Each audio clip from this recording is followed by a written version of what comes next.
I'm here to talk to you about building up a baseboard, and I want to do the next stage. I want to add more of that track to the layout. So I'm in my garage. It's quite a messy garage. Got machines, but we're not here for that. We're here for all this nice wood that I've got from went to B&Q, and they cut out quite kindly the wood that you need. Make sure you've got the right measurement. I actually made mine a bit big. So I've gone for the suggested bit on the box said 102 centimeters for the kind of the depth of it, and the width was I think 1370. So I've gone for 1.4, and I've actually cleared a space in my spare room to put this down, so I'm kind of excited. So with a bit of planning, got this piece of wood here. Then I got some 18 by 70 millimeter planed softwood. I think that's what it's called. Got it on the label here. It is called, plain smooth timber from B&Q. Get whatever you can afford. I've gone down the more expensive route, and the reason I thought about it and justified is spend quite a bit of money on the actual other bits. Let's get a board that will look after all of that. It's an investment at the end of the day, and it will last for a long time. So so I've cut these to length, and then I've got my cross beam, which is going to go across the depth of it, and I've taken out the thickness of the wood twice, and then cut this to length. So if you're interested, the dimensions I've done for this bit, so I've cut this one to 1.4 because that's what I've done the length of here, but I've then cut the other pieces to 985 millimeters or 98.5 centimeters. So then that will go in there, and then I've got two smaller pieces which will go as like supporting members down the center of the board, but I'll show you that after I've done it. The reason why I've gone for something smaller is because, well, two reasons. Wood's expensive, and the other bit is when I've done other boards in the past, I have to drill holes in them to get the wires under. So I thought actually it makes sense to have just a different level, so then the wire can just hang over it. So yeah, I'm kind of cool with that. The other bit that I will do once I've done this, the really great bit. Oh, my cats are on the roof in the garage. That's Rocket and Groot, for those that don't know. So I've got some more wood, and what I'm going to do with that is make some legs. Consider using old things. So one of my neighbours gave me these old bits from a bed, and I just thought maybe I can use these for the legs. So I'm going to consider that for later, because it's, the woods are all right, and I thought they're quite sturdy, quite big, but we'll come to that at another point. So my frame is done.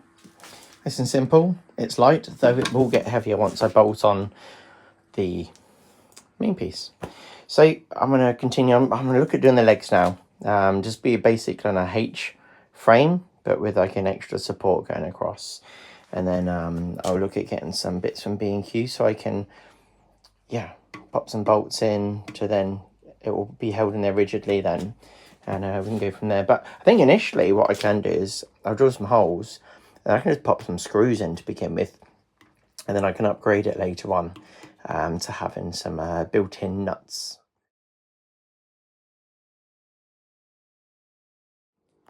The frame is done. Let's go through a couple of details on it. So it's as I talked about. We've got the centre beams. There are cross-membery bits. It's the main structure of the baseboard. So as you see here, we have the legs, which is just down, two pieces across. Yes, it could be more supportive. We could triangulate it. I'm not worried for now. One thing that I did was I added two pieces of wood each side, just somewhere for this to sit in and gain a bit of stability in there. And actually, I don't have to put any bolts in there for now. And maybe that's something you could choose to do or not, but just remember when you pick it up, it's going to come apart. On this side, I actually have a little stop just here. This allows, when I drop it on, it will just drop onto there and not necessarily be pushing through the baseboard. And that's it. One that side, one this side. I've got my board, I've cut it to size now. Really regret not doing the correct size before. Like I said, that's 102 centimeters, and in length it's 1.4. So yeah, I'm gonna screw that to this, and then I'm going to take it up into my spare room. This is the corner of the room that I'm going to put it. It's going to take a bit of room. I've got a walking pad where I do painting, which is pretty good fun. So I'm going to set it up here. Hopefully it kind of looks about right. I can't wait to get the layout on it. It's now in place. It does dominate the room, but this room is for hobbies. So I'm really pleased with that. So my next plan is to put the layout on. How good's that going to be? I almost went and put all the track down, and then I realised, hang on, I'm going to want to paint this at some point, and I don't want to have to get all that track back up. So I'm going to use some grey paint that I've got from Wix. I got this ages ago. I used it all upstairs in my loft layout. Generally, kind of just makes everything look uniform, and then you can work from there. Paint things green later, whatever you like. But it's nice to get a coat on it.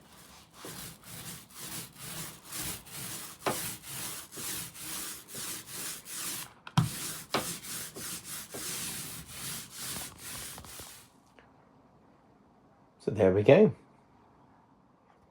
So this is how it all fits on. We're currently at this stage here with the point going this way. The next stage is step 2, which is in the top box here. Let's have a look inside. So inside here we have another buffer, some curves. Now I know this side we've got one of the R6s, I'm guessing. Yep, an R6. Okay, so we can build up the next stage, which is a inner, by the look of it, like an inner loop that comes up from here and goes around. So I'll fit that in now, and we see how that looks. We'll go step by step through it. So this is pack 2. So it's a long siding that comes on here, I guess, to go to, I don't know, maybe a station is how it'd work, because they have the station on this part in that picture. So maybe that's the bit to build your way towards it. So this piece was obviously it's your point. It's a larger one than the one that comes on the other side. I guess you call it the express point there. And then the inner radius ones are an R2. So you've got R3 and R2 on there. And then R6, which is this one. So I'm learning the radiuses that they have in these kits. So yeah, we'll move on to number 3. For this next step, I actually got a bit confused because you only have enough bits to do the 2 steps here. And on here, excuse my shadow, it shows that we're adding in 1 to there, and we've got 1, 2 there, which we haven't. It actually should be black just here. So that's where you've got your extra one to go with the one that you've already got. Your R6 goes there. Be good if they told you which ones go where. Maybe they do somehow, but I'm not seeing it. And then actually, if you look at the next pack, it's got that one that is that one, I'm guessing. So then we'll do that next stage, and hopefully it all adds up nicely. Pack 4, that works perfectly. So yeah, just the graphic on there just needs to be slightly different, I believe, unless I've misinterpreted something. And then the next pack is quite simple. We add in an extra point and a curve in here, a little siding for things. And then because you've taken out a straight there, that then goes there. And we'll have the whole lot together. This is the track mat set then.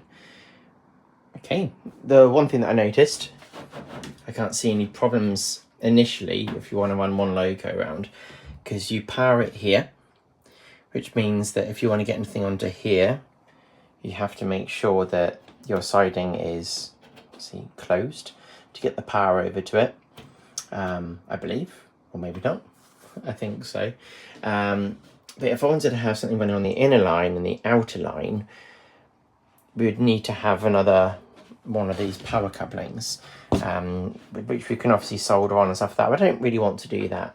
So I might have to do is purchase myself another one of them if I want to have double running, as well as I only have one controller at the moment for this set. But I do have stuff up in the loft, so we can have a look at that. But that's not for now. What I want to do now is get out that lovely 08 shunter. So here's our 08. It's tiny. I love how small it is. I haven't added any of the details on yet that come in the packet, but I do that in my own leisure. I've got my wagons that it can do some work on. So the Capri one, Huntley and Palmer's, and then the BR one. So what I'm going to do is I'm going to perform the action of the overage and things like that. So yeah, so I want to basically, he needs to be putting coaches today, and he needs to get the coaches ready for him. I think we can do something like that. So I want to bring out my little overage over here. So try and go a direction. That's backwards, so we go the other way. So it's not being run yet, so it might be a little bit stuttery. It's got to run in, which I will do. So I'm going to bring that round. So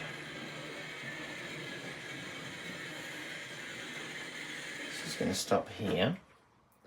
You can just see him, he's just out of shot. Flick the point back the other way. Ooh, a bit more. Open this one. Now the interesting thing is, he won't get any power once I close this one.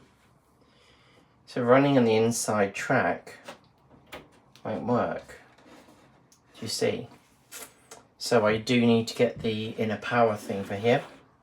So the reality is he's just pulled it all out. This guy's going to provide. But what I want to do is do a little bit of footage of him. He's going to collect his wagons. We're going to go the other way around. Okay.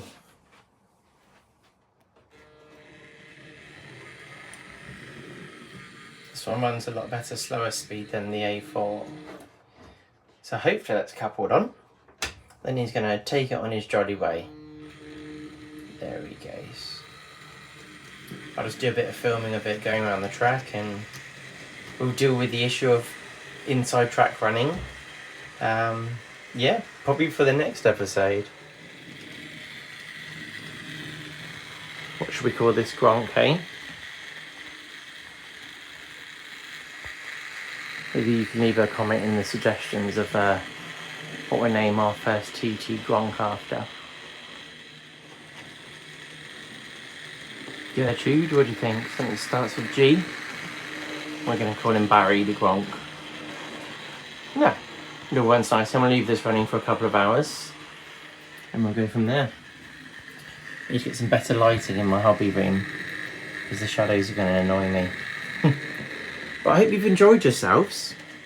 This is a set that's aimed at beginners, and I think it's very good, but there could be a little bit more work from Hornby. So to explain now, when you have the inner rail, unless I've seen something somewhere, you need to have another power point, and you need to have another controller.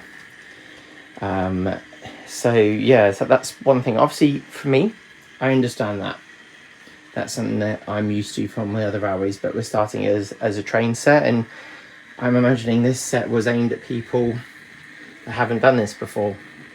So they would then have to go to a model shop. I can't power the inside rail, then they've got to get the part, which is fine.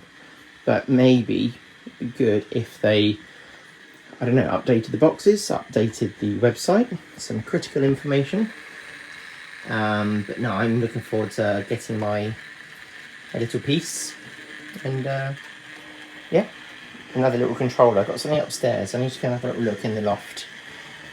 But this is a lovely little lake. I've spotted already a few things that I like. I just want to say a big thank you to everyone that's been making comments on the last video. It's been really nice, because I haven't done anything for ages, and I thought, oh, no one's going to watch this. But this is more for me entertaining myself. And actually, it's worked out really nicely. I had so many people saying, like, welcome back, and excited about TT. I didn't realise how much excitement there was for TT. I think people are skeptical of it because there's only so much of a range, and yeah, we're not seeing tons of things done with it, but who knows, there'll be more stuff soon. I know Hornby have got more things coming out. They've got the Terrier, that looks cool. I'd like to have a blue one of these, BR blue. I've always liked that. I like the 37 that's coming, but I'd like to have a brake fan. I'd love to have Great Western Railway items that could go on this layout. Who knows, maybe Rapido would do it, or a Kura scale with a Hornby, or how about Backman joining the scene.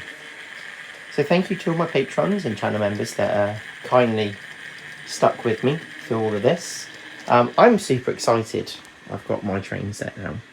I'm happy to call it a train set because that is what it is.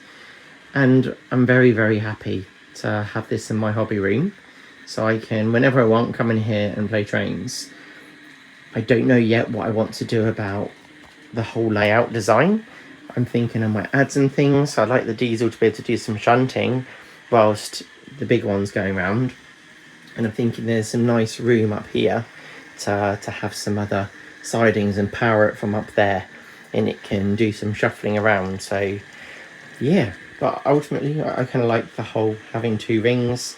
We're going to have an engine shed over here, just like in the picture. And yeah, go check out Hornby's website because they've got quite a few things on it. Go check out Tony's Trains of Rugby, who Tony sorted me out with this. I was like, Tony, I haven't spent money with you for a while, and I left spending a few pounds, but it's an investment in my happiness. And yeah, I've always liked the idea of TT, and now I have it. Anyway, you all take care of yourselves, and I'll speak to you next time. Bye bye.